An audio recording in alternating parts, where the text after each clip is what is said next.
just struggling with it, you know. I'm inspired by you gentlemen down there. Doing good. Yes, sir. Had a good trip? I did. Well, good. Snowed though twice. And This meeting of the Starkville Board of Alderman will now come to order. Please rise for the saying of the Pledge of Allegiance, to be followed by a moment of silence. I pledge allegiance to the flag of the United States of America and to the republic for which it stands, one nation, under God, indivisible, with liberty and justice for all.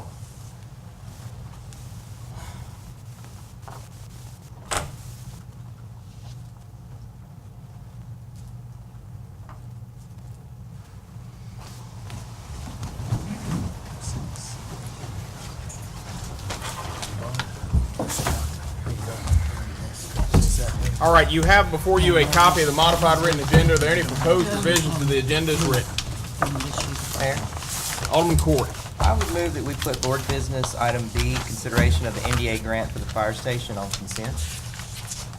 All right, proposed revision from Alderman Corey is to place item 10B, the approval of the application for an MDA grant for the improvement of Fire Station 1 Park located at Lampkin and Russell Street as presented on the consent agenda. Alderman Corey, is that your proposed revision? It is. Do I hear any objection? Any objection? Any objection? Any objection? Seeing none, that matter's been placed on the consent agenda. Alderman Corey, do you have further proposed revisions? Just one more, and that was the minutes of November 6th, 2012, with corrections supplied by the city attorney. All right, further proposed revision by Alderman Corey is to place item 4A, the approval of the minutes from November 6, 2012, regular meeting of the Board of Aldermen as presented with the corrections as provided by the city attorney on the consent agenda. Alderman Corey, is that your proposed revision? It is. Do I hear any objection? Any objection? Any objection? Any objection? Seeing none, that matter's been placed on the consent agenda. Are there any further proposed revisions from the members of the board? Alderman Dumas. under personnel, I'd like to move all 5 items to consent, please. Proposed revision from Alderman Dumas is to place all items under 11I, that would be items 11I 1 through 5, as presented on the consent agenda. Those items are as follows. The approval of the hiring of Stephen Boren to fill the vacant position of firefighter. The approval of the hire of Bobby D. Smith to fill the vacant position of maintenance worker, NCR. The approval of the hire of Thomas Joel Murphy to fill the vacant position of apprentice lineman in the electric department. The approval of the hire of 2 temporary part-time interns in the electric department. The approval to re-advertise to fill the vacant position of battalion chief in the fire department, all to consent agenda. Alderman Dumas, is that your proposed revision? It is. Do I hear any objection? Any objection? Any objection? Any objection? Seeing none, those matters have been placed on the consent agenda. Alderman Dumas, do you have further proposed revision? I do not. Alderman Perkins. Mr. Mayor, I want to speak to a matter not for place on the consent agenda. I want to remove a matter from the agenda.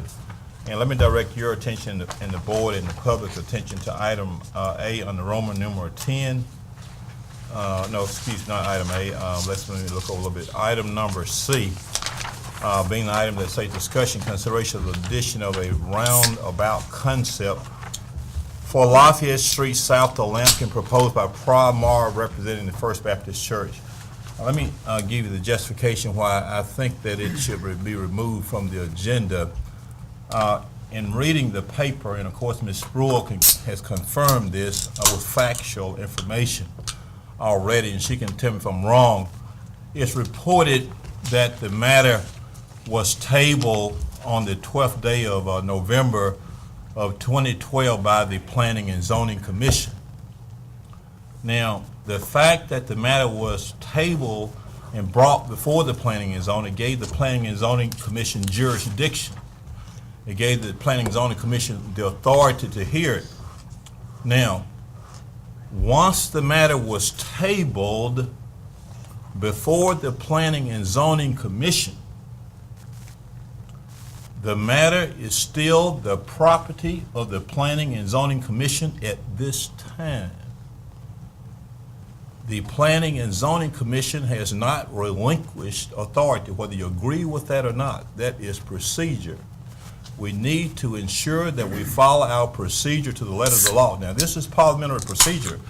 Now, of course, and we'll debate the merits of the matter when it gets here. You know, just like when any matter comes to the board, the first place it goes to, you know, when it's a planning a matter or a matter that in which planning and zoning has jurisdiction, it goes to the planning. You know, the Board of Alderman does not consider it until the planning and zoning releases jurisdiction of it.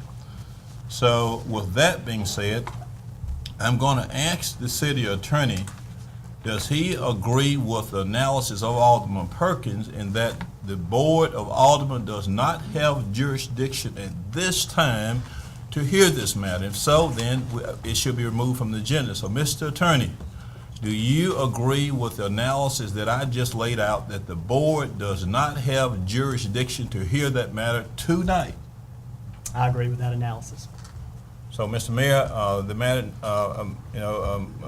should come off the agenda based upon the legal advice given by board's counsel. I got a question though. Alderman Parker. What exactly was before planning and zoning? Was it the rezoning of all the land? Well, the way I understand it now, let's not So it try had to. nothing to do with, I've got the floor. It had nothing to do, in front of planning and zoning was the rezoning of the land. What we're asked to give direction on tonight is simply a street matter of creating a roundabout in the street. It has nothing to do with rezoning land, or nothing to do with what was tabled at the planning and zoning meeting. Is that, I'm asking, That is the reason it's before the board, is because I perceive those to be two entirely different things. It was the rezoning that was at P and Z.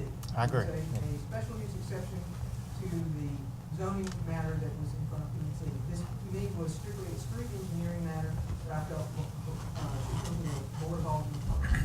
So, however y'all wish to treat it, that was why I viewed it the way I did, and that's the reason it came forward to the board. Mr. Mayor, may I be recognized? Let's hear from Mr. Latimer first. Alderman Parker, I went back and looked at the P and Z packet and staff report and applicant's packet to see how intertwined the roundabout request was with that use by exception zoning request. And you're correct that the way the project was brought forth was the use by exception zoning request in the Transact District.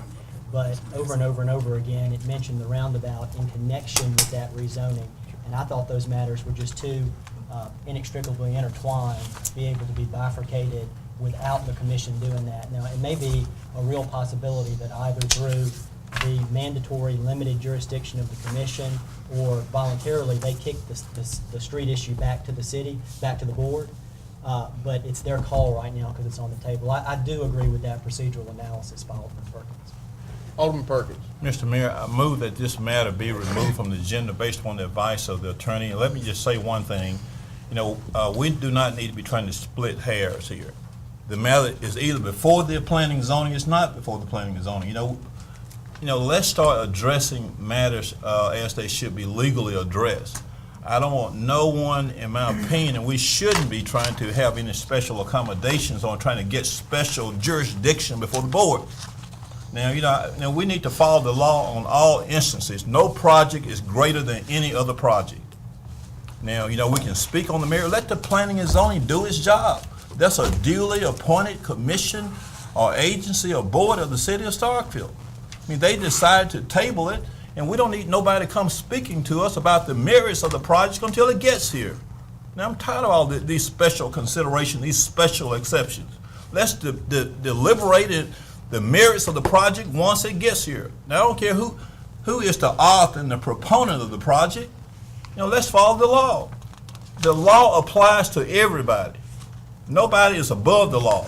The board not above the law. We have been told already, as we've seen in the newspaper, that we need to comply with the open meetings law. We need to comply with every law of the state of Mississippi. Now, the attorney has told him, you know, you're either gonna follow the attorney's advice or get you another one. If you don't like his advice, you hire you another one. I've been doing this administrative law for a ton of years. Now, I don't see what the problem is. You know, let's pass this motion. Let's take it off the table. It's going to be back to us in due time if the planning and zoning sees fit. If the planning and zoning does not see fit, then the proponent of this project has other avenues and appeal in which to bring this matter to the board. So I make the motion and move that we remove this matter from the agenda because we don't have jurisdiction and based upon the advice of city council. And that's my motion. Alderman Perkins has made a motion to remove item 10C from the agenda, which is the consideration of the addition of a roundabout concept for Lafayette Street south of Lampkin proposed by Prior Morrow representing the First Baptist Church based upon the city's lack of jurisdiction and the advice of the city attorney. Alderman Perkins, is that your motion? Yes, sir. Do I hear a second? Second. Motion has been seconded by Alderman Dumas. Alderman Perkins, you wish to speak on the merits? No, sir. Alderman Vaughn. Mal, the way I'm looking at this, we constantly trying to set ourselves up for a lawsuit. We constantly doing this, and I don't know why. We can't understand what the ethical commission just showed us. We constantly trying to set ourselves up for a lawsuit, and it's coming. If we keep doing these backdoor things, a lawsuit is coming against the city of Starkville. Further discussion. Any, I have- Alderman Parker? I have a couple of points. First of all, no offense to the newspaper, but if we rely on all of our information and what we get out of the newspaper, we're gonna be sorely misinformed. No offense. Secondly,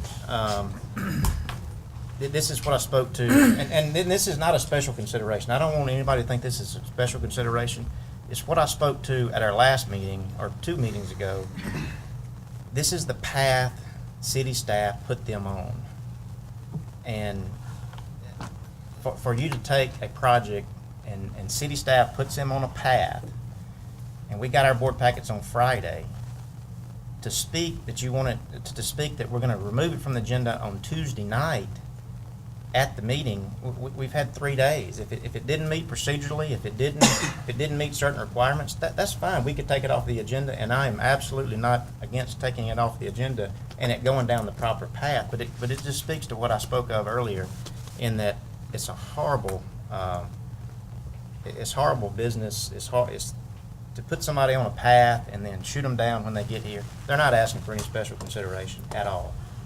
They're asking for the project to be looked at and have a direction so they can proceed on that project. And it's like we put every hurdle in the world in front of people before we allow them to do anything. This is not at all about special consideration. Every project we've got comes up here, goes through the same process. And I relent the floor. Further discussion. Alderman Vaughn. Alderman from Ward 3, we see this all the time. You can see how you did Carver Drive ditch constantly and constantly. People came in droves. What did you do? You turn them away. So what's the difference? So it's like you're doing some special favor someone. I mean, you want something special done Right. for someone. Let's keep the discussion to the motion at hand, which is whether to remove this matter from the agenda. Further discussion.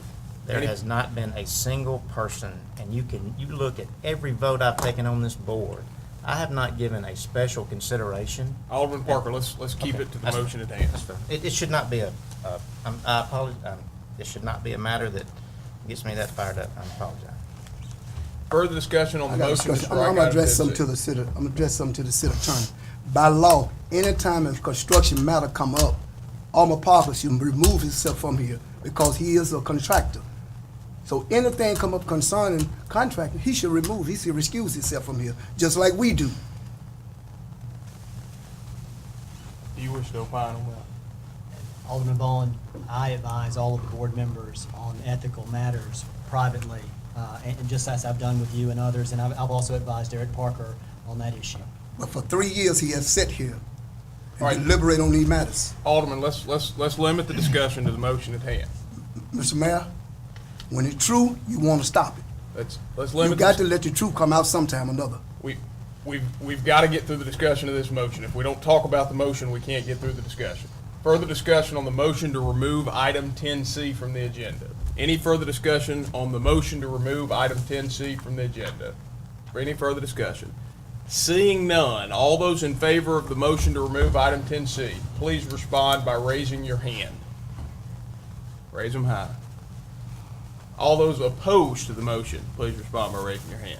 By a vote of 7 in favor with 0 against, motion carries. Item 10C has been removed from the agenda. All right. Are there any further proposed revisions to the agenda as written?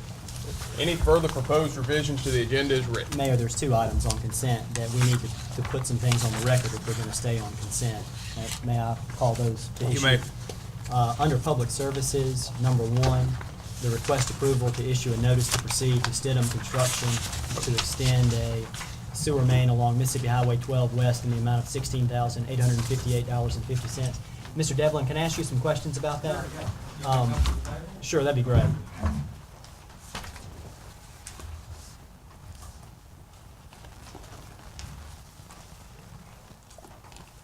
The city received 2 bids on that matter, correct? Yeah, on our annual source supply, that's Right. And who were the 2 bidders? One was the dirt company, and the other one was Stidham Construction. And what was the dirt company's bid? Their bid, of course, I'm looking at the bottom part of that item on the agenda, where Stidham's unit price bid was $15,335. Okay. The dirt company's unit price bid for that same work was $15,220, or a difference of $115. Okay. And you're recommending the board go with the second lowest bid, Stidham, rather than the dirt company. That's Why correct. is that? Well, I've summarized it in my sheet in the packet, but there's a house under construction at 1456 Pinecrest Road that already has their slab plumbing roughed in, and they've already paid a tap fee several months ago, and they need to hook up to the sewer fairly soon, within a week or 2.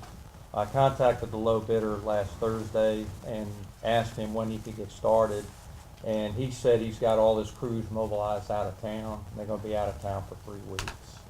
So that puts us into the winter, pretty good rainy season of the winter, which at the depths that this sewer's going in, it can be pretty dangerous to try to do that. So we need to try to go ahead and get this done before we get into some serious wet weather. So the city needed to act now, and that Yes. undercut the $100 difference to go Yeah, with the next to the highest bid. $115. That's my recommendation. Okay. Thank you. Okay. Do you need anything else for the record? I just need that to be on the minutes, Mr. Adams. Can I speak to Alderman that Corey. too? And just as a courtesy in the future, in our packet, you had the breakdown of the cost for the Stridham grant, but you didn't, I mean, not grant, but their bid, but you didn't put the dirt company's bid actually spelled out next to it. So Okay. just could you do that in the future? Sure, actually, no problem. Thanks. And Mayor, one other issue in sanitation and environmental services, L1, the resolution for approval for the board is at the table. Just wanted to flag that for the alderman. All right, and the minutes will reflect that the resolution approved on the consent agenda on item 11L1 is a resolution as presented on the table. Are That's there it, Mayor. any further proposed revisions to the agenda as written? Any I've got- further? Alderman Carver. Could I ask the department head for environmental, sanitation, environmental service, I want to keep it on consent, but the item number 2, the 6750, is that just, it says no matching funds, with some clarification that the $3,750, that's from the city, right? On the money for the grant, Yes, ma'am. it's a non-matching grant. It is designed to assist with the salary. The Okay. salary is already in place, so this is, for the lack of better word, free money to assist with Yeah. the salary that's already existing. I just want to congratulate you on that while we're talking about it. Any further proposed revisions to the agenda as written? Any further proposed revisions? Any further proposed revisions? Seeing none, a motion to approve the agenda as revised is in order. So moved. Motion has been made by Alderman Dumas to approve the agenda as revised. Do I hear a second? Second. Motion has been seconded by Alderman Corey. All those in favor, please signify by saying aye. Aye. All those opposed, please signify by saying nay. Measure clearly passes. And that will carry us into comments and announcements by the mayor and members of the board. I have one unscheduled comment, and then I will proceed with my scheduled comment, which is to introduce the newest members of the Starkville workforce. My unscheduled comment is simply to say a word of congratulations to the now state champion Starkville High School Yellow Jackets. I had the pleasure of going down to Jackson on Saturday, and I actually sat just a few seats over from Alderman Vaughn, and it was a good night to be a Yellow Jacket. We will, at a future date, make an invitation to the team to come in and recognize them, as has become our common practice with, thankfully, a good amount of state championship teams that we seem to be growing here locally. Yeah. Now, logistically, we'll be a little challenged because this is a bigger team than we've ever had before, but that's a good problem to have. At this time, I'd like to introduce the newest members of the Starkville workforce. First, I'd like to introduce Mr. Willie Harris.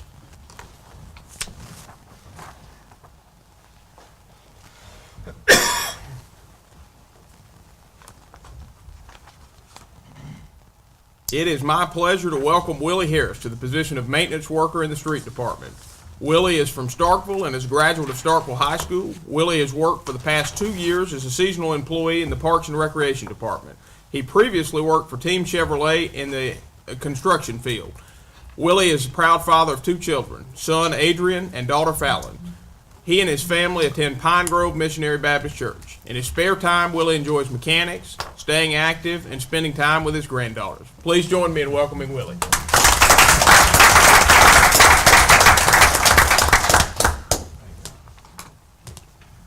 I'd now like to introduce Lisa Hart. Miss Mary, I'm sorry, do we not have a photographer tonight?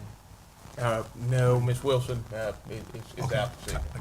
Do we have anybody that can fill in and take pictures? Mr. Green takes stills. Okay, good deal. It is now my pleasure to introduce Lisa Harden, our new purchasing agent, accounting clerk in the Finance Administration Office. Lisa is from Eupora and is a graduate of Eupora High School. She received her degree in business administration from Mississippi State University. Before joining the city of Starkville, Lisa spent the past 14 years as a city clerk and the court clerk for the city of Eupora. Prior to that, Lisa worked for Watkins, Ward, and Stafford in bookkeeping and accounting.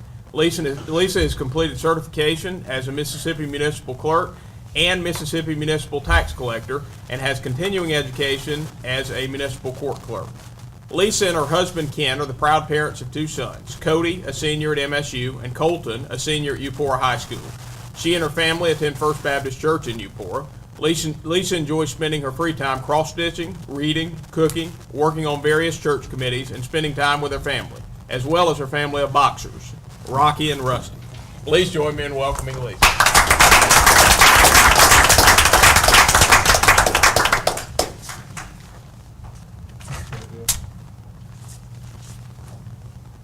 And that concludes my comments for this evening. We have one scheduled board comment, and that is the introduction of the Employee of the Month by Alderman Parker. Mr. Mayor, I'd like to say something before you get there. Alderman Ball. I'd just like to piggyback on the mayor and thanking and congratulating the coaching staff and the Starkville players. I missed one game out of the whole 15. I missed one. And if you don't know, Starkville had a lot of problems when we first started. We lost 3 games, and the 3 games that we lost, all 3 of the teams were fighting to play for the north half. So we lost to Knoxville, we lost to West Point, and we lost to Madison Central. So all those were fighting to play for the north half. And we had a slew of injuries, but by it already had a slogan, "Do it for Devin." If you remember Devin Mitchell, he was the kid that got shot New Year's Day. And their slogan was, "Do it for Devin," and they constantly kept that slogan. And I just thank them so much and the coaching staff for going down and doing it for Devin, and they did it for Devin. Alderman Parker. Thank you, Mayor. For the Employee of the Month this month, for December 2012, is Officer Mark Batiste of the Police Department. Mark began his career with the Starkville Police Department in November 2006 as a police officer. In addition to his duties as a police officer, Mark serves as a captain in the Mississippi National Guard. Mark has been a tremendous asset to our police department. He has shown leadership ability and takes his job responsibilities seriously. Officer Batiste has displayed initiative going beyond the course of his normal duties to improve public safety in the Starkville community. Anyone who has ever tried to find a parking space in downtown Starkville knows that sometimes they are hard to come by, especially on court days. Officer Batiste observed this concern and also the issue of safety in the loading zones for the Starkville MSU shuttle bus. Mark's military training has included research and problem-solving techniques. He has used this training to help him evaluate ways to alleviate the parking problems and to allow for a safer loading zones. He spent many hours studying ways to address these public needs and develop PowerPoint presentations to identify concerns and address alternatives for improvement on both of these issues. The effort Mark used in his research while still conducting his normal duties shows his dedication to the police department. The City of Starkville and Starkville Police Department are proud to recognize Mark Batiste as Employee of the Month for December 2012.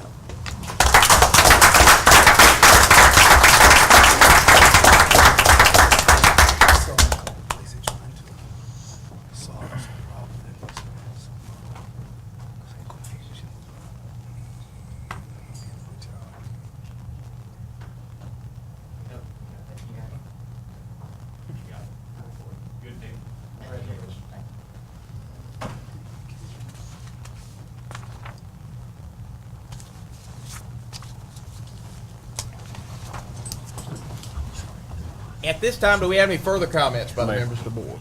Alderman Sister. I have two. I want to thank the Jennifer Gregory for being here tonight and wish y'all all good luck with the grant that you've applied for.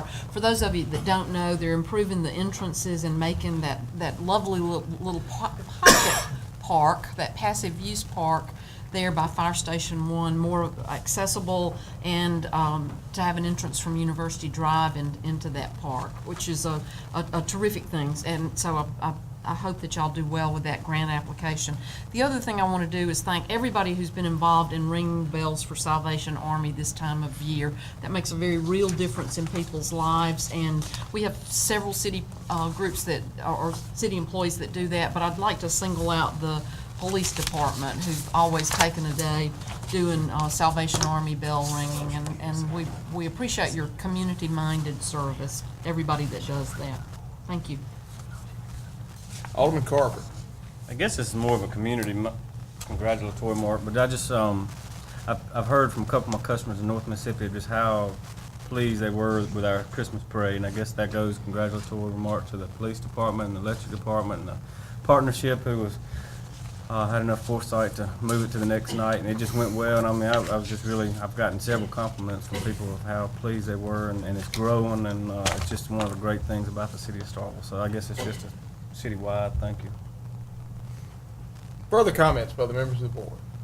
Do we have any further comment? Alderman Corey. Yeah, I just want to take a moment to thank the city for allowing me the opportunity to attend the National League of Cities Conference. I had an opportunity to meet with cities and vendors from all over the country, and I took lots of notes while I was there and plan to share some of that information with our department heads. Any further comments? Any further comments? All right, seeing none, we'll move to citizen comments. At this time, any citizen wishing to make comments may do so by coming forward, introducing yourself, and you'll be recognized to speak for a maximum of 3 minutes. I'm gonna hold my comments. Good evening to the mayor and board. My name is Alvin Turner, Ward 7. Want to recognize Vice Mayor Sid Trump and Alderman Vaughn. Thank you, Alvin. Good evening. The citizens have seen that this has been a rocky administration. Have not. We came for some reason to do what's right. We want to not do for some and do for others. That is not right. You either do right or you do wrong. The citizens would like to know the map that we're going to be using for next year election, so that we'll know where we are. We also would like to know, making sure that the second Tuesday in every month is for the school board meeting. We want to make sure that we hadn't been all talk and no action. Thank you. Thank you, Mr. Turner. Can I respond to that? You may. Mr. Turner, just for information, the redistricting plan has been submitted to the Justice Department, and I'm sure that the staff and the city are going to announce that as soon as it gets here. The polling place is going to be the same. There was no change in the polling place. And I think as to your comment on the school board, the mayor, Ms. Spruill, and I think the superintendent has informed us that the school board has made the official change. Is that correct, Ms. Spruill, to the second Tuesday of each month, starting in January? Okay, well, I did you want to know. Yes, sir. Yes, sir. Yes, sir. Thank you, Mr. Turner. We appreciate you so very much for all that you do. At this time, do we have further citizen comments?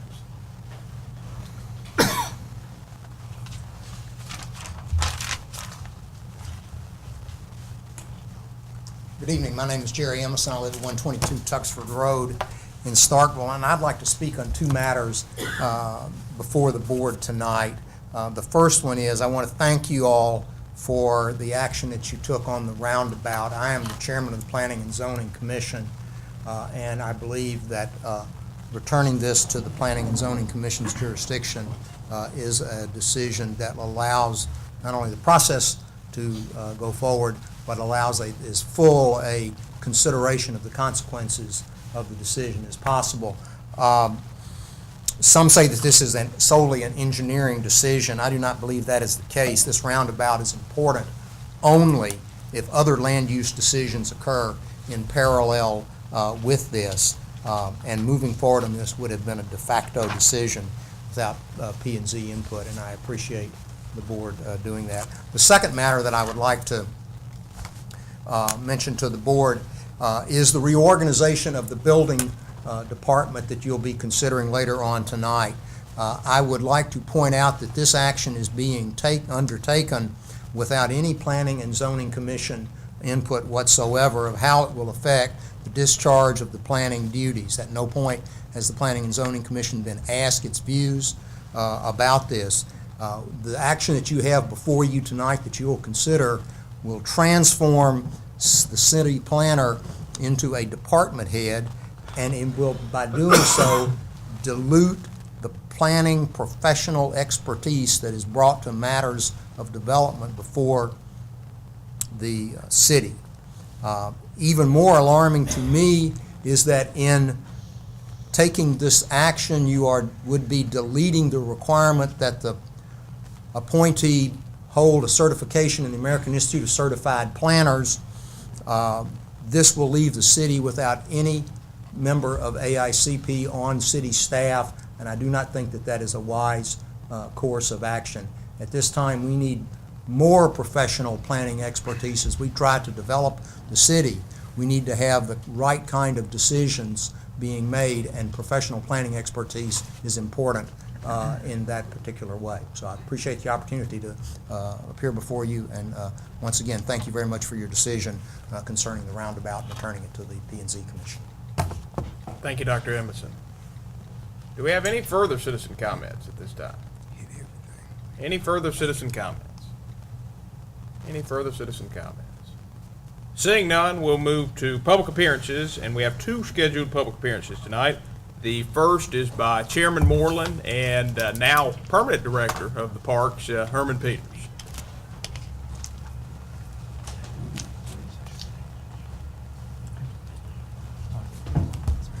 The last time that Herman tried this, it didn't work. So, first of all, as the mayor said, that Matthew went to the university. We advertised for his job. Herman applied. We had 13 applicants. We screened them down to 3. And as they say, the cream rise to the top. In this case, I don't know. But Herman is the new director, and he's doing a fantastic job. And before he went down there, not slanting anybody, don't get me wrong, but we spent a lot of money on the police department coming down to Parks and Recreation all the time, every event. Since Herman come down, I think we've had him down one time, because he's not afraid to step up and say, out of him. And that's what it takes. You have one problem out of that many people that come, very few, but Herman takes care of it, and he has served as an interim with no more pay. He was glad to do it. He wanted to prove to the board that he could do the job, and he has, and that's why he's the director here today. We have it's been a busy and financially strained year for the Park Commission. We've got some slides here. First of all, the soccer pavilion was built, and it was provided, some of the money, or over half of the money was provided by the soccer people. And I'm going to show you that. It's the Lindsay Soccer Pavilion, and it's built right down below that was while it was under construction. It's complete and up and running. The Boy Scouts built the picnic tables and everything at their expense as a project for the Eagle Scouts, and that helped us out a lot. But this is the soccer pavilion as it was. There's the benches that the Boy Scouts built, and that has really worked out. It was dedicated to Tom Lindsay, who was very active in the soccer. All right, splash pad. We had a big leak in the pool over at the over at J.L. King. It was going to cost us close to $200,000 to fix the leak. It was being used very, not too many people were using it. I think 430 something used it all last summer or summer before last. and we wasn't getting the use out of it, so we turned it into a splash pad. The only negative part of this is when we was tearing out the old concrete, it was so tough of the old-timey concrete that it took us longer, so we didn't get through with it in time for the kids to play on it. But it's gonna be a real asset to that park and to the whole city once summertime comes. And it usually rolls around about May or June. But it's, doesn't run water all the time. It's got a time device. It'll cut them off, and so it saves water conservation. The musical trail, the pilot club has really been active in doing this. We've had 3 musical trail instruments. We've got 6, and now then we're scheduled to have 3 more, to make a total of 9 on the musical trail. It's handicap accessible, and it was dedicated 2 weeks ago.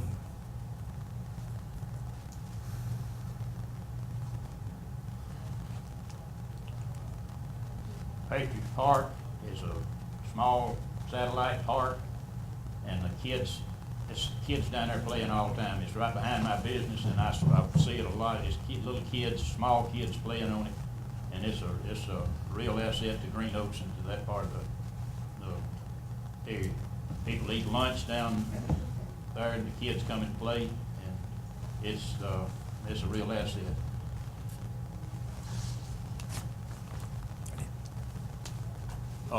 We don't have any big projects scheduled for this coming year. Financially, we can't afford it. The only thing that we've been visited by Charles Evans and Mr. Walter Williams, and they've come up with a committee to name the Gillespie Street Center. They want it to be the Needmore Center, and that was a historical area back in the 30s. You remember it, back in the 30s? I think. Yeah. But it's going to be on the national historical, and the name has not been exactly put in concrete yet, but Needmore Center is what the deal, and then we'll have a plaque in that area for the whole community there, over by the behind Wild Wings and George Evans Park. The only thing that we had an audit this last week.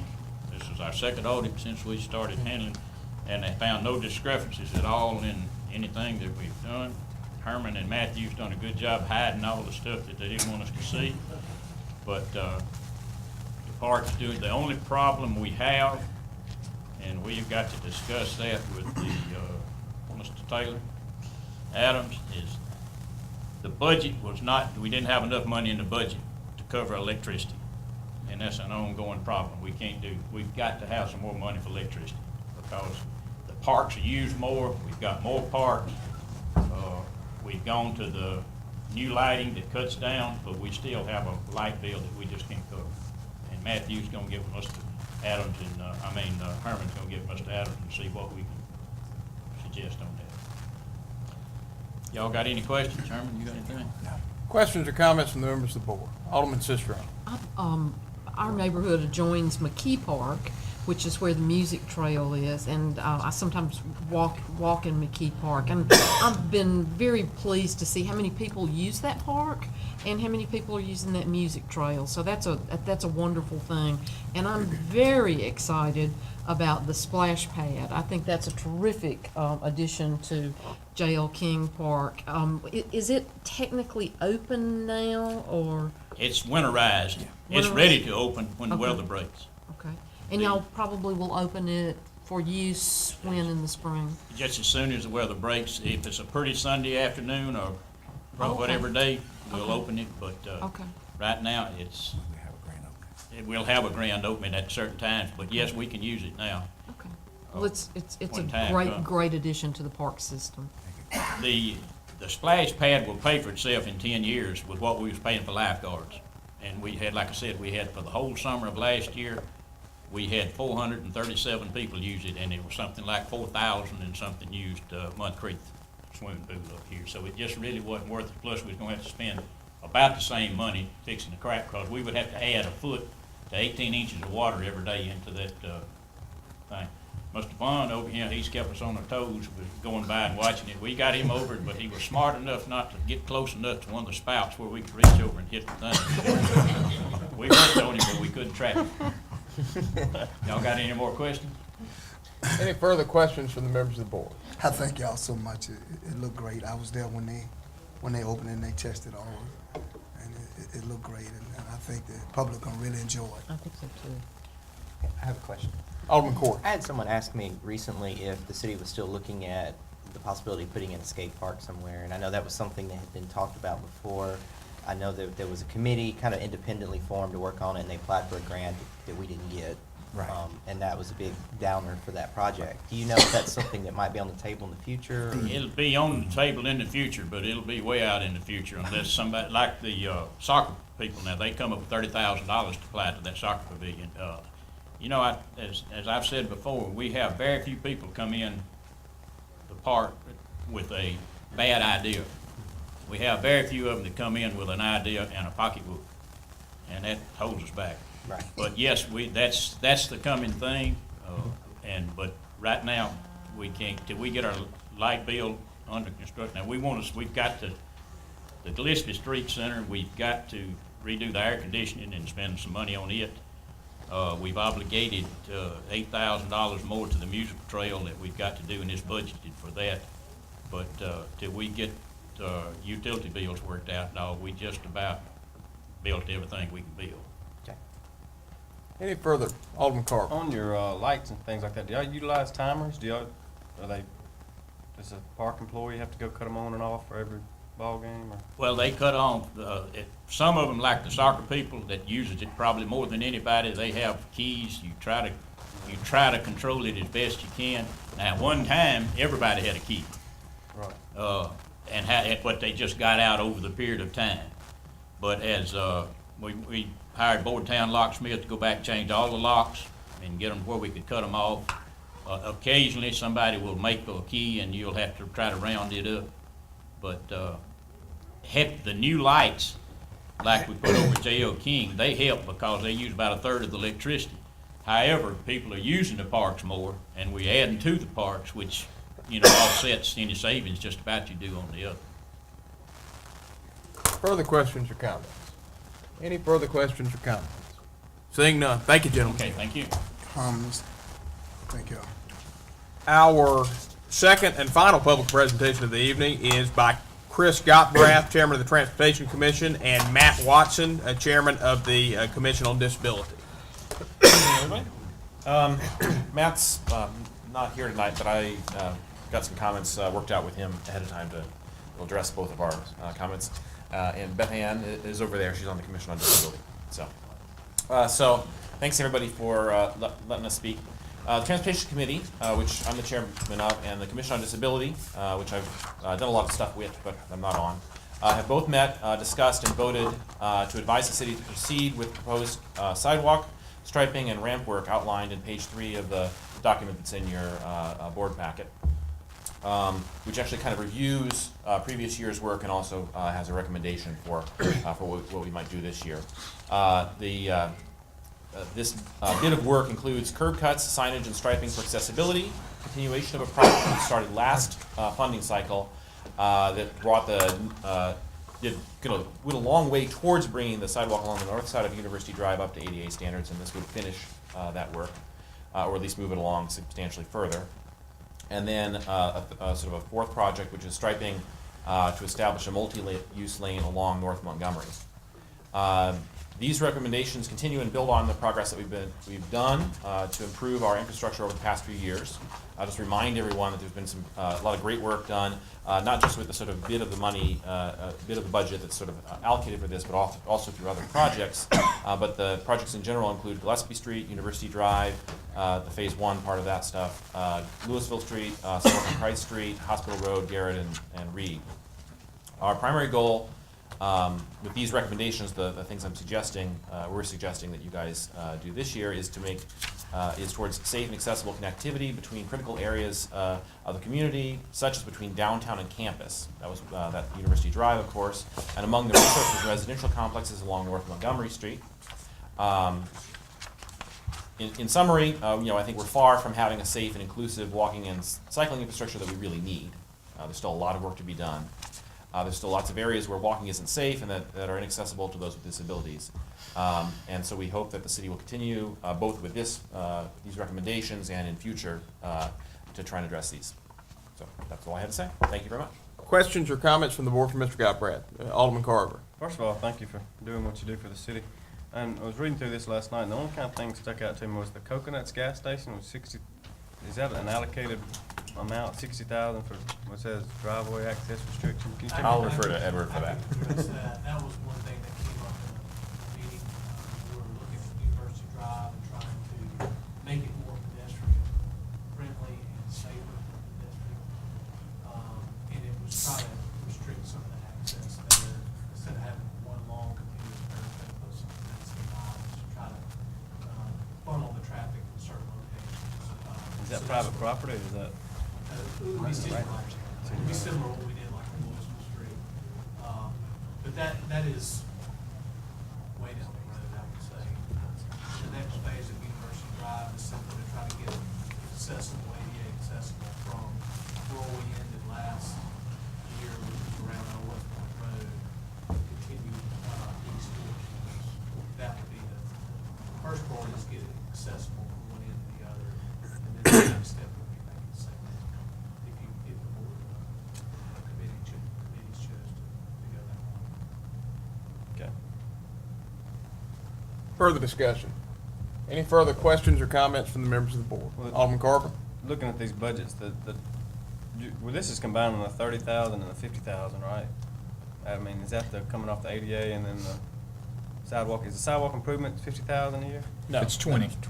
Well, there's been some confusion on that. Yeah. Maybe Sandra can speak to that more. I was under the impression it was a designated earmark of 20 for transportation and then 50 for ADA, but it's come to light that's not actually been the case. Well, it varies. Some years we've budgeted money, some years we've not. We've tried to meet that spirit of making a commitment to these things, and typically we've spent about the amount that you're talking about. And we've actually done some things in-house and with some other projects that would add on to that amount. This year, the budget is slightly reduced, but part of what maybe had gone to ADA improvements in the past is included in the dollars that are allocated for the municipal facility that we hope occurs, which would be ADA accessible and a large step forward for accessibility to city services. Further questions or comments? You may. Just to add on to what Alderman Sistrunk said from a budgeting standpoint is also just to something to mention that there are examples where, well, if you look historically, we typically spend well beyond the amount that's budgeted in these various line items. And this budget, because we were budgeting in a revenue neutral environment, basically, with the exception of the monies that were allocated for the municipal complex.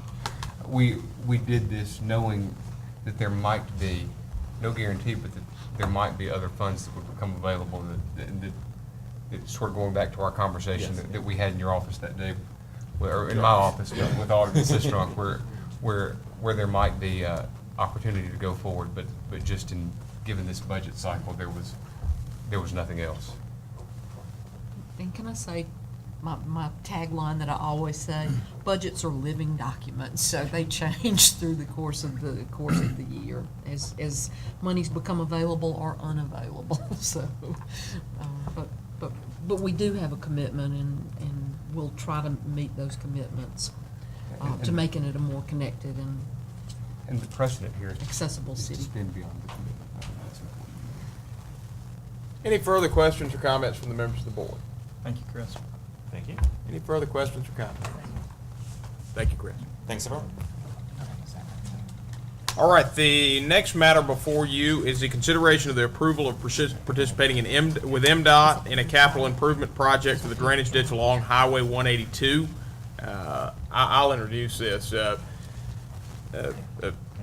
a little while back, Peters Rock came to us with concerns about significant erosion of that channel, which actually extends a good bit further than the Peters Rock property, but abuts a section of Peters Rock property. And there is significant erosion of the channel, which also abuts Highway 182.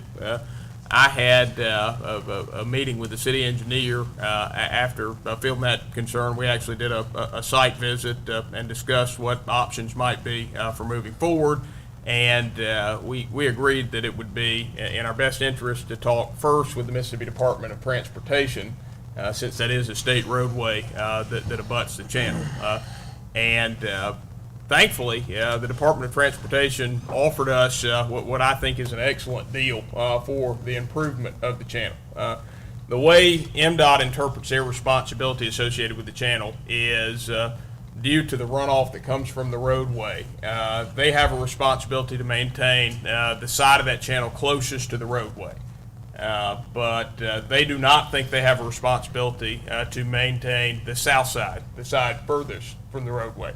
So they told us they will do the channel improvement project, which will include resloping of both sides of the channel, all of the labor and equipment necessary to do so, and they'll riprap both sides of it, but they can't justify the cost of actually buying the riprap for the side that they don't feel they have a direct interest in.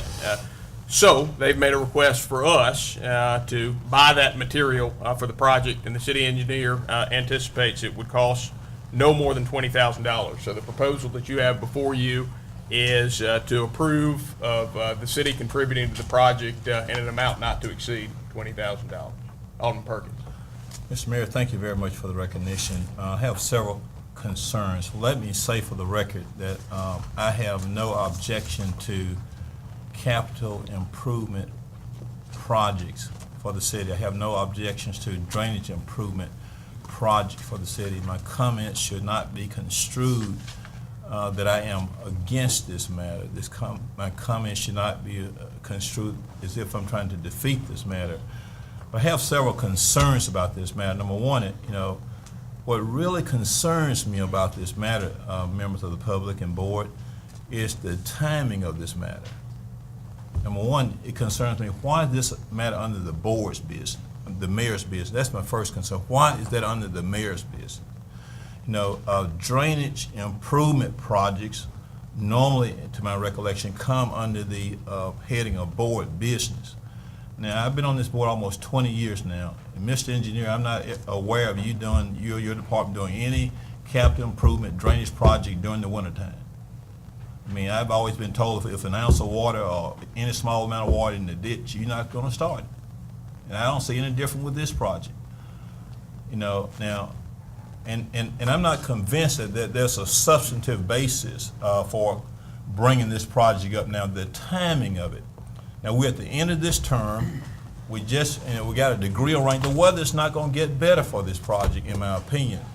We need to look at the drainage improvement project as a whole. This project is not even on the drainage improvement list.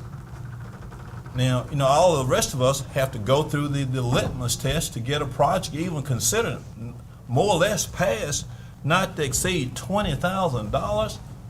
And we're going to get a project to come out here tonight under the mayor's business, members of the public and board. I mean, why are we considering this project? We're only 6 months away from the end of this term and less than 30 days away from the beginning of the qualifying period. What is the significance of considering this project? The engineer is not going to get out there and start this project tomorrow. I mean, at best, Mr. Kemp, I think he'd be hard pressed to disagree with me to say that this project would begin before the summer. That big ditch over there. We need to start considering these projects all together. Now, if I were to have brought a project up here and from Ward 6 because I got plenty of projects I can approve. The precedent that this sets. Why should we give this matter special attention that the mayor brought up here tonight? Now, I'm not against this improving this area. I'm not against it. It's just the process. It's the procedure. It's the method by which we consider these things. We need to be uniform in what we do. We need to be objective in what we do. I think, we need to just, I'm not against this project. I'm in support of this project, but we need to consider the projects together collectively, because what will happen, we'll use $20,000 here, it'll be construed and said, well, that's not much. But by the time you spend 20 on this project, 20 on this project, we don't have any money left in the drainage improvement fund. I think we may have $50,000, because I think we got $270,000 for streets. Ms. Brewer, is that right? $50,000 for drainage improvement? And then we're gonna spend $50,000 in the winter time. It just finished flooding tonight, and we're not gonna start the project tomorrow. What's the urgency? What's the real reason for bringing this project up on the 4th day of December in the heart of the winter? It's not gonna get done in December. It's not gonna get done in January. It's not gonna get done in February or March or April or May. And I may hear some reasons later, but I'm not gonna be convinced as to what may be told me as why we're gonna consider this project. Now, this is Alderman Perkins' opinion. Now, we need to consider these projects together, collectively, and this project is not even on the drainage improvement list. Dare would I bring a project to this board for consideration that's not on the drainage improvement list? You think it would pass? No. I think we need to give I think we need to give uniform consideration to all drainage projects, regardless of who you talk to or when you talk to. But at the same time, this is a project that is not going to get done this winter. So I want to encourage the board that we need to be consistent in our consideration of these projects. And I know the mayor is saying the MDOT, but we got a lot of things we can discuss with MDOT. We can discuss with MDOT why we're not getting a report tonight by MDOT about improving 182 within the corporate limits. That's what I want to hear. But I'm not against this, but now I don't want to piecemeal this. If we spend this $20,000, we got a lot of improvements in every ward in this city that needs to be attended to, and we're only going to have $30,000 left. Now, I don't want to be left out in the cold, because I got a lot of drainage projects. I'm not going to bring this up to you tonight. And nobody on the board, it just came under the mayor's business. The engineer didn't bring it. That's what we've been doing. The engineer brings a recommendation for streets. And what the engineers say, we're pretty much locked in. I know last time, Mr. Engineer, I got Oklahoma Short Street. I just had to abide by the plan. That was the plan. I got Utah, I had to abide by the plan. But for this to come up here tonight, to spend this amount of money in the heart of the winter, and we know good and well that this project's not going to be done, so what's the urgency of it? So for all the things that I said, I want the board to give due consideration, but I'm not against the project. But I just want to point these things out so that the board can be aware of these things, because if I bring something next meeting now, if I bring a project here on December 18th, I want y'all to give me $20,000. I want $20,000. I may want 20, I may have a couple of projects, $20,000 apiece. So I'm just as important too now, because I represent a ward. We have 7 wards in this city. I want, if you give him 20, I want 20 next week. That's the bottom line. So, if you approve 20 here, I want 20 next week. So Madam Budget Chairperson, the Budget Committee, I want you to earmark $20,000 for me if this passes. I want it next board meeting. Put me on a project. If it passes, I want a project for $20,000 the next meeting on December 18th of 2012. Mr. Mayor, I yield the floor. Okay, and let me clarify a few things in response to your comments. First of all, this is not our project. As this is presented to you, this is a Mississippi Department of Transportation project. MDOT is not bound by a somewhat informal offer they have made to us. And my intent with this is to capitalize on an offer that they have made while we have it, because this is a project that needs to be done. And while MDOT is willing to do it under favorable terms for the city, it's a good project, I believe, for us to go forward with. So that is why the project is before you tonight, and that is why it's under mayor's business. Further discussion. One is, well, I guess twofold question. Is it a time-sensitive project, and have y'all discussed a starting date or a completion date? What I can't tell you is, I can't tell you how long MDOT's offer stands. MDOT's offer may stand for 5 years. MDOT has told us that they are willing to do it, and I have pushed the issue a step further and saw confirmation. As soon as I got confirmation, when the city engineer sent the terms of what the agreement would be, in my estimation, it was time to bring it before the board, because I want to capitalize on it while we have an offer. The answer is we don't know, but there is no guarantee that MDOT will always do this project this way. And have y'all discussed a start or a completion date? No, it would be on their timeline. They're going to go and do this project, but before I can give them the green light to do the project, they have to know that the city is going to foot the portion of the bill that they feel is inappropriate for MDOT to foot the bill for. May I jump in? Yeah. And why does MDOT feel it's inappropriate for them to do this part of the project, and why then should the city step in and do it if MDOT doesn't feel it's appropriate? They don't feel that the south side of the bank of the channel is their responsibility, since it doesn't directly abut the roadway. And now, that's a debatable point. They could also probably debate the north side of the channel as well. Again, after having a conversation with the city engineer, I felt like this was a very solid offer from the Mississippi Department of Transportation, and it gives us an opportunity to do a much-needed project at a fraction of the cost and city resources of what it would ordinarily cost. Is this in their right of way? I don't know. Edward, is it in the right of way? I think that has something to do with the north and the south side of the bank as well.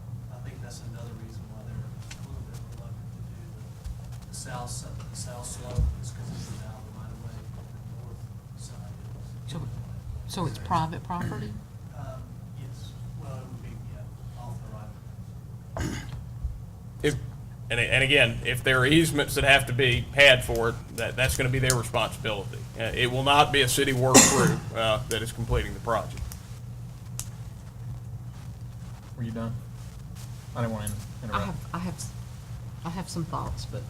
So about this house, once they take this culvert out that's shown, they're not replacing it with another culvert. So then we would then be breaking off any access to that parcel, correct? They have access to that parcel through their primary entrance. Primary parking lot. Oh, okay. And the church has agreed as part of the project that the culvert can come up. That culvert is causing some erosion issues. That's the reason why MDOT wants to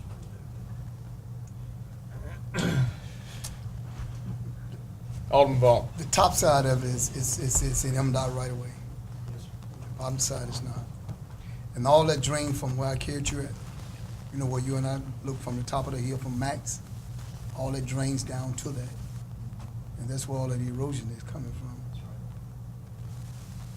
That's the same drainage channel that also drains, where we had some problems with some failures and some collapses, pretty much That- along. all that drains to that. Is the junction box that goes under 182 at this point? There's a box culvert that goes over there So this is the transition point then going north to Carver, correct? Right, to the culvertizing to this. to that, right. Would they need improvements for this ditch then, for any improvements that they do on, when they redo 182?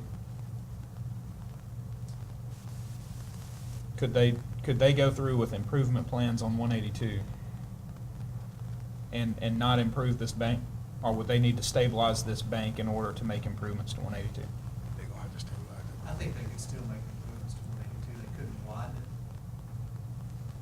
But if you looked at that area, there is a good bit of roadside slope that is kind of sloping off. And they're concerned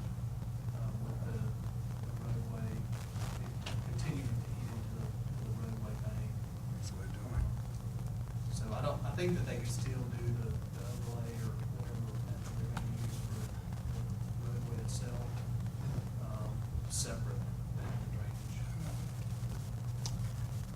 Logically, would they do them at the same time? I think they're independent. You think they're independent? I really do. May I ask the city attorney, since this isn't city property, since it's private property, does that factor into our decision somehow? The city, twofold. The first step would be to get the easements to do the job, and if the easements can be voluntarily obtained.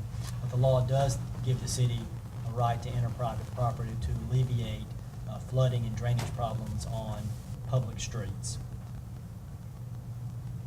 Does this contribute to flooding and drainage problems on public streets? It definitely drains public streets, Washington Street, Lafayette, 182 Jackson, Main Street. Lead me to the highway. And this has had no improvement since. Have we ever done an improvement in this area?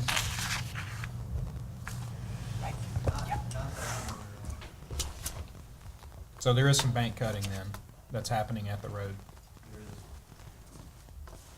I probably should have provided some photographs. Oh, that's fine. We've seen a lot of this in this area. All right, so then the $20,000 is just for material, the riprap for the south side. Not to exceed 20. But they'll then be responsible for all easements, for all All easement. construction. And so the price, from their perspective, is much higher than the 20,000. Because they'll provide riprap for the north and other stabilization, right? Do you have an estimate of what the overall project might cost? Well, Ballpark. The riprap on their side is gonna be 20,000. And then, they're gonna have to bring in some fill material in that area where it's sloughed off. I think that by the time you factored in their equipment time and all their labor, it's probably a 3 or 4 or 5 day project, weather permitting, of course. I think that NDOT is probably gonna spend anywhere from 30 to 50,000. I mean, that's my ballpark. I mean, that's not quantifiable with equipment time and that type of thing. Can we ensure that this money is not used out of the drainage improvement monies? So that's where the proposal comes from now. You Well, you but can I pick like- another source Well, if you I'll be like. honest, like Alderman Perkins, we've all stood in line with our drainage projects, working through the process of making sure the money's there and drawing the line so that we at the right time can spend the money on the projects in our ward that have been projects that are far bigger public impacts than what this project might have. And so I don't want that to be impacted. Your options after that would be contingency and ending fund. And I'm not sure that there's that much left in contingency. I'd want somebody to confirm that was available first. I'm also, and I know that Alderman Bond's had his hand up down there, but I'm a little concerned about committing budgeted dollars to a project that we're not sure when it's going to happen.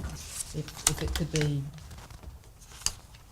next year, then that's when we should probably be talking about this. I think it'll happen before next year. If NDOT has basically said that they would work in as soon as, if the board agreed, they would start on it just whenever they could. So, of course, it is weather dependent, but they are somewhat motivated to get the erosion issue next to the road. And I guess, I'm sorry, Mr. Vaughn, one more thing, and then I'm still a little perplexed by the thought that it's important for MDOT to do this, but not do the other side. Yeah, and I can't tell you what their exact rationale is on that. It may be the right-of-way issue. But again, I viewed it in total as a generous offer from MDOT. Alderman Ball? I wanna make a motion when we get through. Let me get through. Okay. I'm gonna make this motion. Consideration of the approval of the participating with MDOT in the capital improvement project for the drainage ditch along Highway 182 and amount exceed $20,000. Alderman Vaughn has made a motion to approve of participating with MDOT in a capital improvement project for the drainage ditch along Highway 182 in an amount not to exceed $20,000 as presented. Alderman Vaughn, is that your motion? That's my motion. Do I hear a second? Second. Motion has been seconded by Alderman Perkins. Yes, sir. Alderman Vaughn, do you wish to speak on the merits? Yeah, just one. If they see one side of the ditch is corroding into the highway, that's what MDOT looking at. One side of it is, the high side is corroding into the highway, it's eating away to the highway, and that's what MDOT looking at. Some of you ride by, you see the same thing yourself. Alderman Dumas. I'd like to make an amendment to that motion to include that these funds be used out of ending fund balance and not maintenance capital improvement projects, or drainage capital improvement funds. Do you care to make it from contingency first, No. then ending fund, if no funds No. remain in contingency? No. All right. The motion from Alderman Dumas is to amend Alderman Vaughn's motion to make the funding line for this item be the ending fund balance instead of what was presented, which was capital improvements. Alderman Dumas, is that your motion? It is. Do I hear a second? Second. Motion has been seconded by Alderman Vaughn. Alderman Dumas, do you wish to speak on the merits? No, I mean, I think there's, just like voting for the grant proposal for Carver Ditch, I'm supportive of using a greater than one-to-one match on our monies on a capital project like this. But I don't want it to impact the long-standing list of drainage projects that we have in the city that each of us hear about every day in our own respective wards. And I want that list to be intact and continue to work and process. I mean, on that ditch still lies Maple. On that list, still lies Maple, still lies Carver, still lies one right across the street from my house, still lies one that we've got improved in Plantation Homes. I mean, we've all got our list. And you know, just as this being a request from Peters Rock Church, it's just like the request I receive every other week from someone telling me that their drainage improvement needs to be improved. Just in this case, we can leverage it with MDOT funds. So I'm for the mechanisms, but I don't want it to be impacted and jump the list that's there, that has been established a long time, that we work from every year.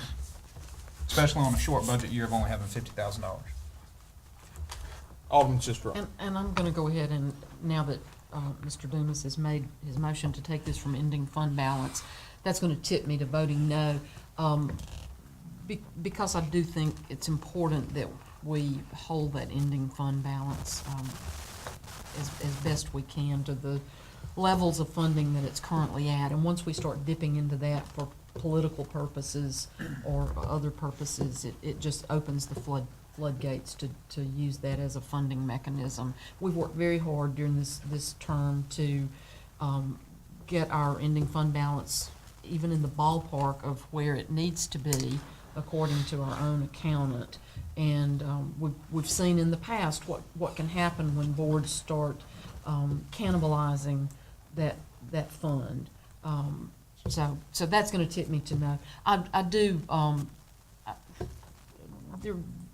The number of drainage projects that are worthy are staggering, and I'm glad that MDOT's going to address the issues with the road. I have concerns, and the ending fund balance tipped me to a no vote. But Alderman Corey. To echo Sandra's statements, I'm willing to support the original motion, but I will most likely be voting against the amendment as well.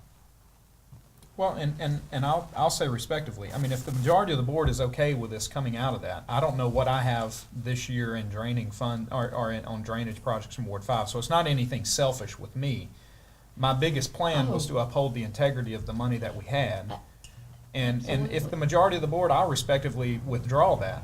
If others are willing to give up that $20,000, that would take away from the individual projects they have. And that's going to lead to, that point leads to a discussion I'd like to have when we voted on this particular issue, about those lists and how they're prioritized. how we use those monies. Well, let me get to that. Edward, we haven't looked at the list this year for what the monies we have we? No, we haven't. Typically, I would bring that capital improvement budget in the early spring, first of the year. And so do you off the top of your head know what those first order priorities are? We have gone back and recently done an update on all the projects that we have outstanding easements on. And I need to check back and see which projects are actually ready to get started on as far as the easement acquisition standpoint. So we don't know what this I'm not- drop of money I'm would. not prepared to provide that. I can certainly provide that at a later meeting. That'll help.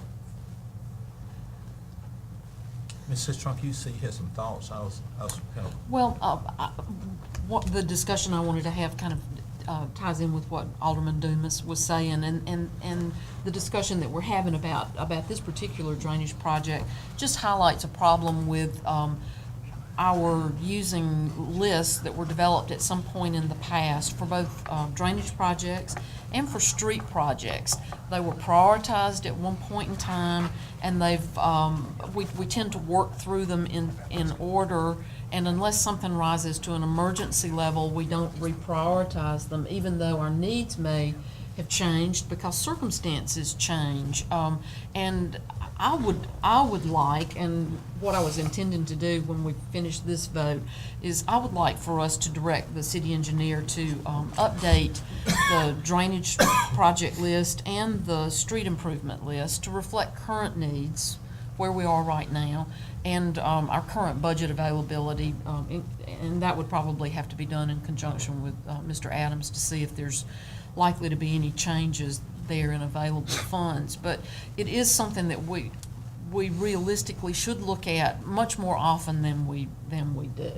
So that's where, and I'll be glad to put that in the form of a motion once we've voted on this. But we do need to recognize that circumstances change, and what may be the number one project on the list that was developed 6 years ago is now no longer number one. There could be a different project that's cycled up. So. Mr. Mayor, I'll pull my amendment.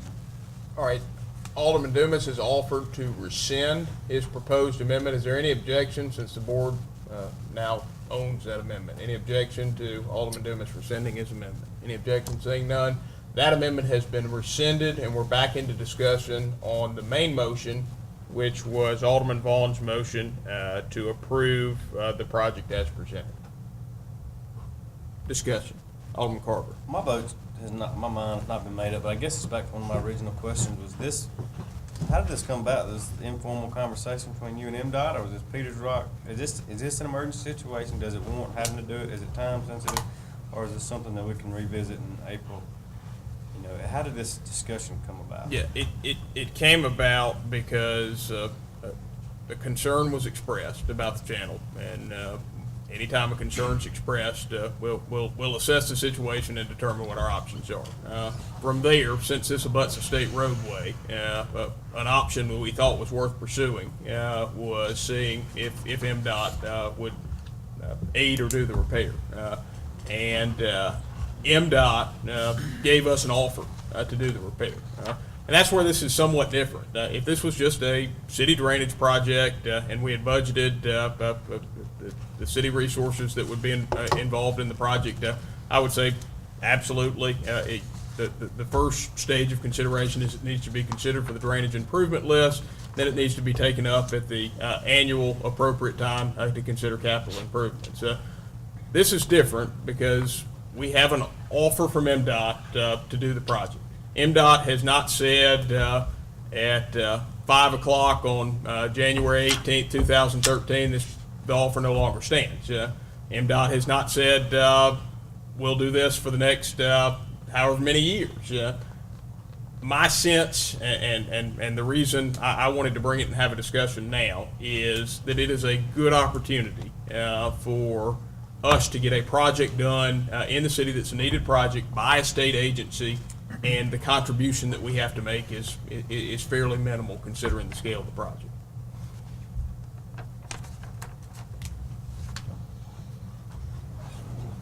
Second, Mr. Mayor, let's vote.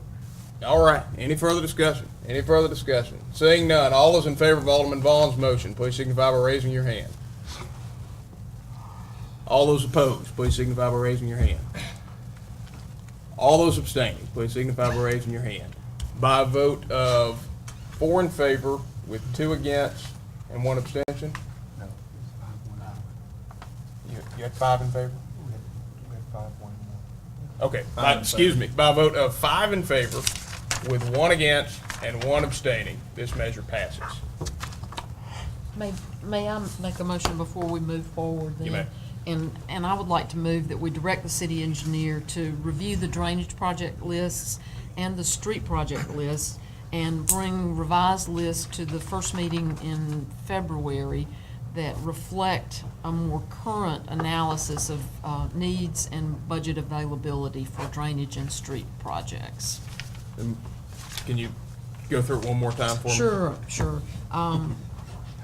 And I have it fairly much written down here, but I would like to direct the city engineer, the board to direct the city engineer to review the drainage projects list and the streets project list and bring revised lists to the first meeting in February 2013 that reflect a more current analysis of needs and budget availability.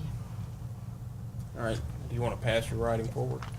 Alderman Sistrunk has made a motion, which she has reduced to writing. I have presented it to the city clerk, and without objection, I will not reread it as she has read it for the board. Any objection? Any objection seeing none?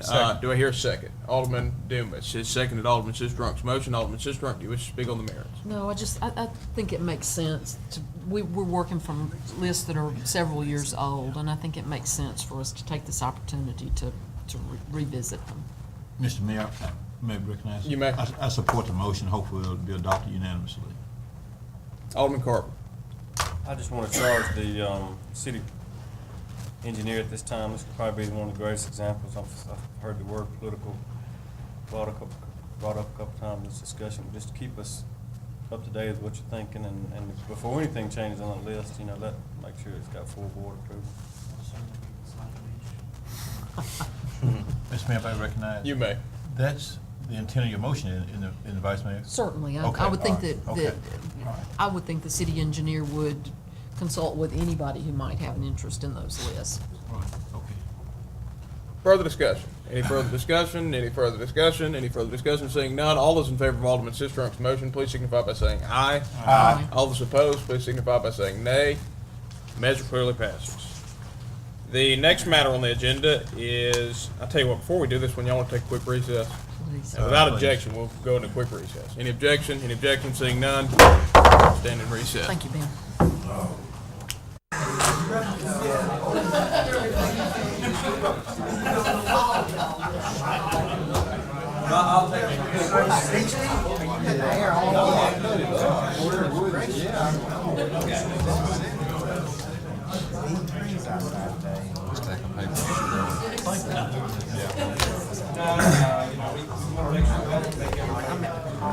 Well, I'd be comfortable if we had Chris. I was reading it and I was thinking, oh, I'm about to. Did you see Chris out there?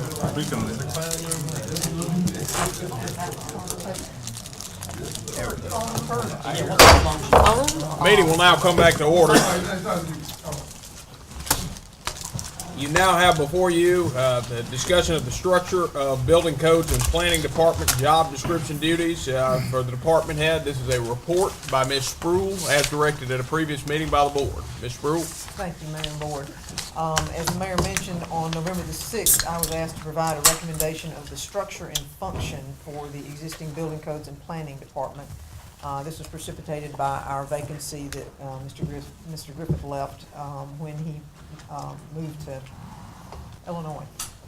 I began, much as I began with the finance department, and I looked at other municipalities in Mississippi and also looked at other municipalities in the southeast and adjoining areas, choosing, I hoped, some of the progressive communities, some of the communities that were very successful in having growth and development happen and how they handled this particular aspect of their municipal function. Specifically, I looked at Ridgeland and Madison.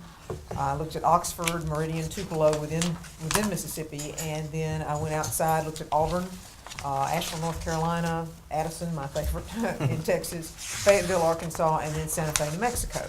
And most of these departments had community development departments. Some of them differed slightly from what I'm proposing. Some of them had economic development arm, which we certainly do not have, and you know, that's something we've talked about off and on over the years, but doesn't appear likely as something we will incorporate anytime soon.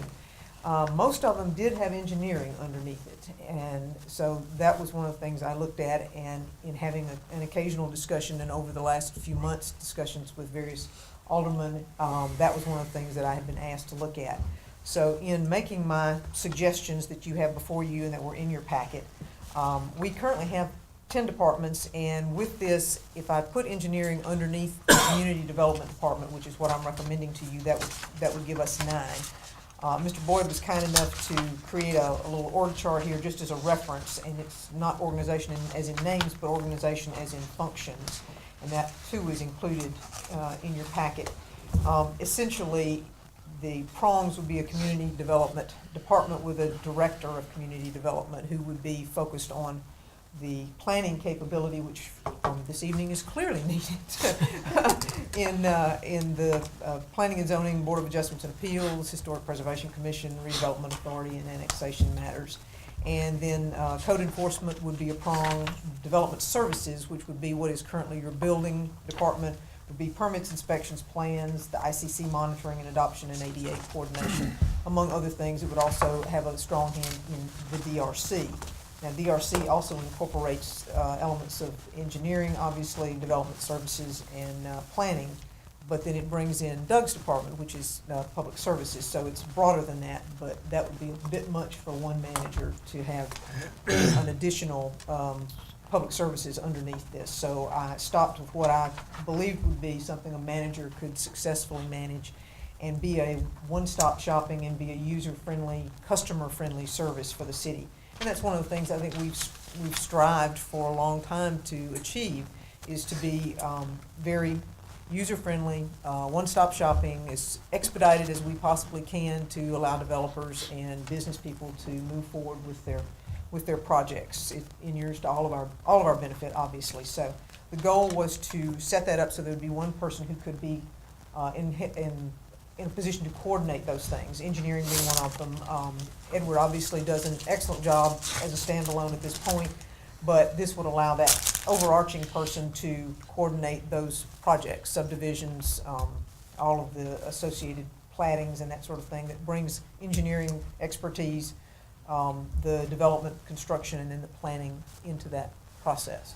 Mr. Boyd was kind enough to take some input and do a job description that we provided as a suggestion, you know, changes to be made, whatever y'all would like to do. But whatever it is, that was what I perceived to be my charge, and that was my goal, was to provide you what I thought would be a very customer service oriented department for the city. Discussion. Alderman Carter. I remember, you know, and Mr. Griffith, to his credit, was one of the probably hardest working people we've had up here. Absolutely. And, with that, you know, a couple of years ago, we wanted him more in the planning facility, so, you know, I got an assistant city planner a couple of years ago, and he more went to the planning role. So going from that history into this, I guess my question was, the way that you're taking an overarching and managerial type position and including engineering, are you looking to add any more personnel through this, or it's going to be the same number of people and just restructuring the No, way it would be the same number of people. Your community development director would have an emphasis on planning. That was what was in that job description. Dr. Emerson was correct. We did not put in there as a requirement for an AICP, but we had as a preferred role. I think there are multiple, one of the multiple options that you could have that would have some of that planning capability, that would have a planning background, but the AICP was not a requirement. The board can certainly add it in if it would like to, but that was one of the things that we considered, because I think this role, with the 4 prongs that are there, would be as much, would have a strong management role as much as anything. I know Mr. Griffith had a huge amount of hands-on time he had to spend, which is one of the reasons he spent as many hours doing what he did for the city, because he did a whole lot of it himself as opposed to the managing role. So I was striving for having a manager as much as the planner role. I don't think you will shortchange the planning capability, but I do think that, that it is a major part of that. I know that's Dr. Emerson's concern. I certainly don't intend that in my recommendation, but I do think if you have a planner with good managing characteristics, he can focus on planning and utilize the assistant city planner as a part of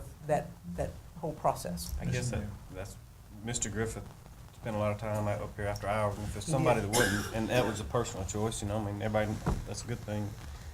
I'm just making sure we got enough people under this configuration that could handle the load, and if you're saying it can be done with the same number of people, I guess that leads back to my question. That's my anticipation, because I believe that, basically, it's a structure.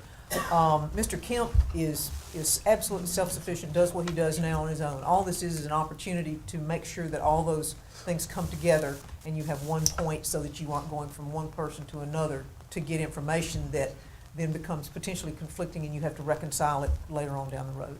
In studying this, I found the two major changes to be the name change, Yes. which to me, you know, I guess I'll let the majority of the board decide that, and then second be engineering.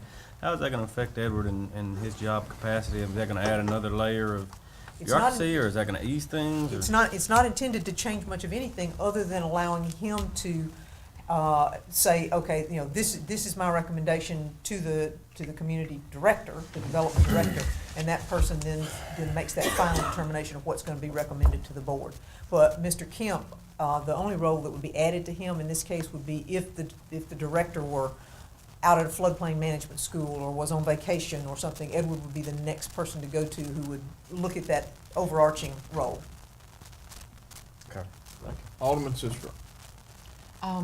I have two things that I'd like to change in there, and they're really very minor. But I think that one good thing about this particular job description that's been provided is it does recognize the management component, which we never really fully recognized that was a key piece of what Ben did when he was here.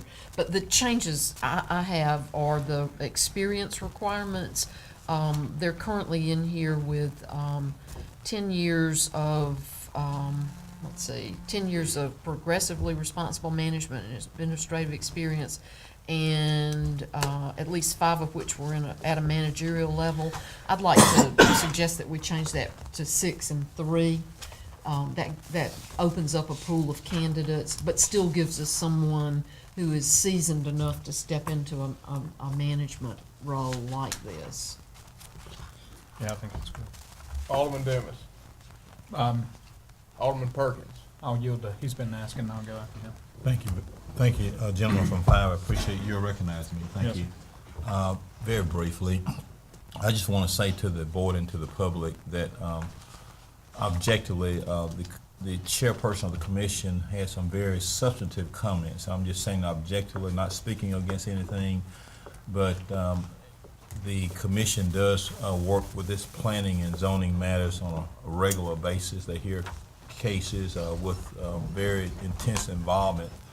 And I think it's very, very prudent that we, allow them to at least have some input in this very viable process. And I don't see any harm that could occur by honoring the commissioner's chairperson request. So I just thought that was a very good point that he made, and not speaking for or against it, but I think he made a good comment, and the commission applies themselves, based on my knowledge, very intensely to the workings at hand. So I think it's a good thing to let the commissioners have some input, and it's going to only enhance the process from what I can see.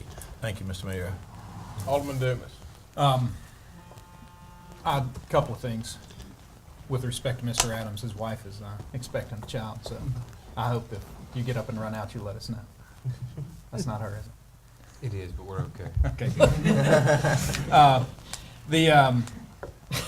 I'm sorry. I'm thinking about, I've got 4 children. He's about to have his 4th, so I'm praying for him. All right. I've lost track here, but anyway. Sorry about that. Yeah, it's okay. No, it wasn't for you. I agree with Ms. Sistrunk's additions on the requirements for experience. I also think if not to be more forceful, going back to Jerry's comments about the AICP, I do think we need to have a requirement of an AICP from the standpoint of a planning perspective, because my opinion is that this is a planning position and we need to have a professional planner on staff. I think we're to the point from a population standpoint. I think we're to the point from a sophistication of a planning level that we need that in-house. So, with those comments off, I do disagree with Jerry from the standpoint of this being an administrative position or an administrative conversation about multiple changes from an organization. I've been a big proponent of this change since day one, and I've had conversations with individuals in the building community. I've had conversations with responsible developers of Starkville, with the partnership. The mayor was included in some of those, and it became very clear that from the development standpoint and streamlining the process in the city, just as Ms. Spruill has talked about, having one point of contact so that it was clear from the outside of what the chain of command was, I think that's very important. And I think that's a key part of this. I think this is a great step for the city of Starkville, and I wholeheartedly agree with the organizational chart of having all logical development-based activities, building-based activities under a single umbrella, and it gives us the idea that we do focus on community development, which is an important part of what we need to be focusing on. We've got a clear delineation of economic development now with the partnership that we've formed with the Link. There's a huge component of community development that's not spoken to in that, and it's a big missing gap. And I think this will be a way to help continue to build that bridge with true community development versus economic development. So, I have a question that I think you can probably answer. I agree that the AICPA certification is an important part of this job because it does give that tone that it is a planning position. How long would it take to acquire that certification, and is it something that we could say is required or must be obtained within X period of time? you could. There's just like any professional certification, there's an education component, and then there's a year's practiced true planning component. And I think both of those, I think it's easily obtainable to the type of person we would like to hire, but I also think that it's also, for the type of person we need in a managerial position of a community development partner position, I think it's something that, personally, I think that they need to come with it. Okay. And I think that's from the standpoint, Jerry's got a good point. I mean, when you look at most communities across the state or the nation, having a lack of a true certified planner there from the professional integrity that certification gives you, I think it's important for our planning division to have that individual in place. Further discussion. Alderman Carter. I think Lynn's done excellent work with this, but I kind of agree with Alderman Perkins. I think it'd be best to send it back and at least get an opinion, and, I mean, it's not gonna hurt anything. It's gonna help if they deal with this every day. I'd like to see, I'd probably be in favor of coming back in 2 weeks and making a final decision then, so anything toward voting toward tonight, for I'm gonna vote against it just because I believe it should be tabled. Further discussion. I move approval that we, I move approval of the recommendations as presented with the changes as discussed at the table with the requirement of certification and the experience as stated. That's 6 years and 3 years? Yeah. Okay. And to advertise for that job? And advertise as listed. All right, I'm gonna take a shot at this. Alderman Dumas, listen closely. Okay. All right. Alderman Dumas has made a motion to approve, well, I get the right page.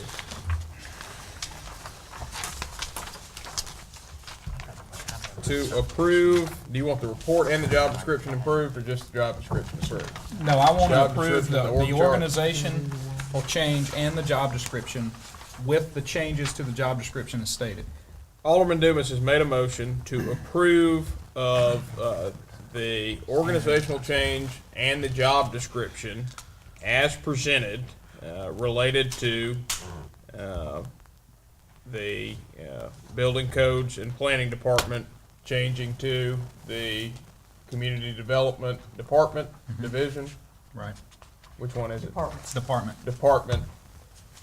With changes as stated relating to experience, and also approving the job description for And advertising.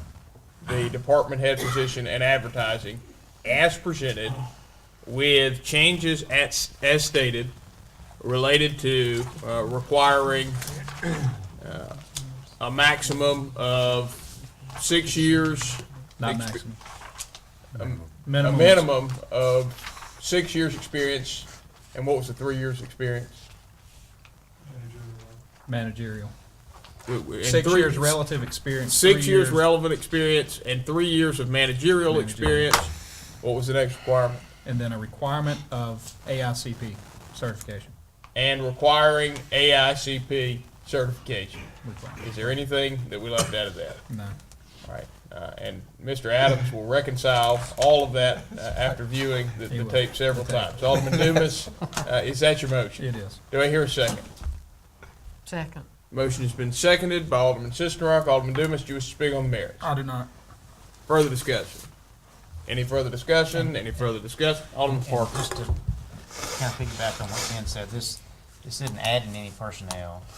No raises. This basically takes what Ben was doing and makes this a new position, and then it would just filter in back down as the chart shows. It's gonna be hard to do. Further discussion? Alderman Paul. I think they're gonna be hard to do with all this here. It's gonna be hard not to add somebody into here.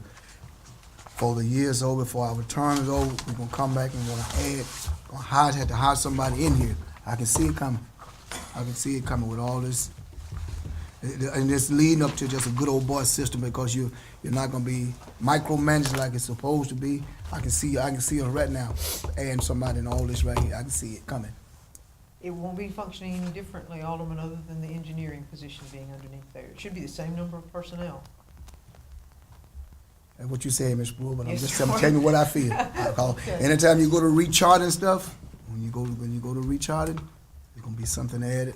Pay increase is going up, and the employees gonna be added. I've seen it happen. Further discussion? Any further discussion? Any further discussion? Any further discussion? Seeing none, all those in favor of Alderman Dumas's motion, please signify by raising your hand. All those opposed, please signify by raising your hand.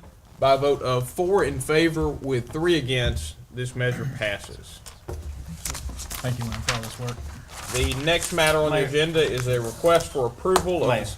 can I ask a question? So this is advertisement, or is this just approval of the job description? That was advertisement and approval. Okay, thank you. Next matter on the agenda is a request for approval of the City of Starkville claims docket for the fire department as of November 30th.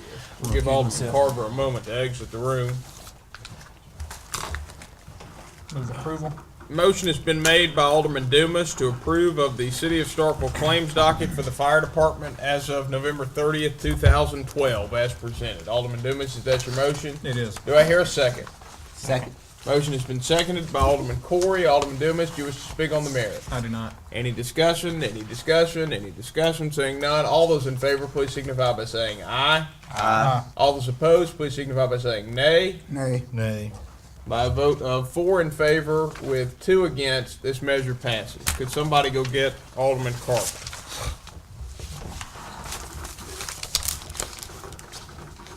Move approval. The next matter on your agenda, which you have a motion pending for, is the motion to approve of the City of Starkville claims dockets for all departments except for the fire department as of November 30th, 2012, as presented. Alderman Dumas, is that your motion? It is. Do I hear a second? Second. Motion has been seconded by Alderman Corey. Alderman Dumas, do you wish to speak on the merits? I do not. Any discussion, any discussion, any discussion? Seeing none, all those in favor, please signify by saying aye. Aye. All those opposed, please signify by saying nay. Nay. Nay. By a vote of 5 in favor with 2 against, this measure passes.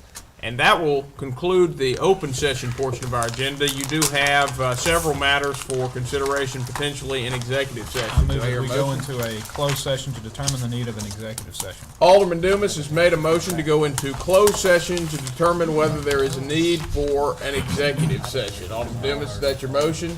Yes. Do I hear a second? Second. Motion has been seconded by Alderman Corey. Alderman Dumas, you wish to speak on the merit? No. Any discussion, any discussion, any discussion? Seeing none, all those in favor, please signify by saying aye. Aye. All those opposed, please signify by saying nay. Measure clearly passes. I ask at this time that the room be cleared so that the board can go into closed session deliberations.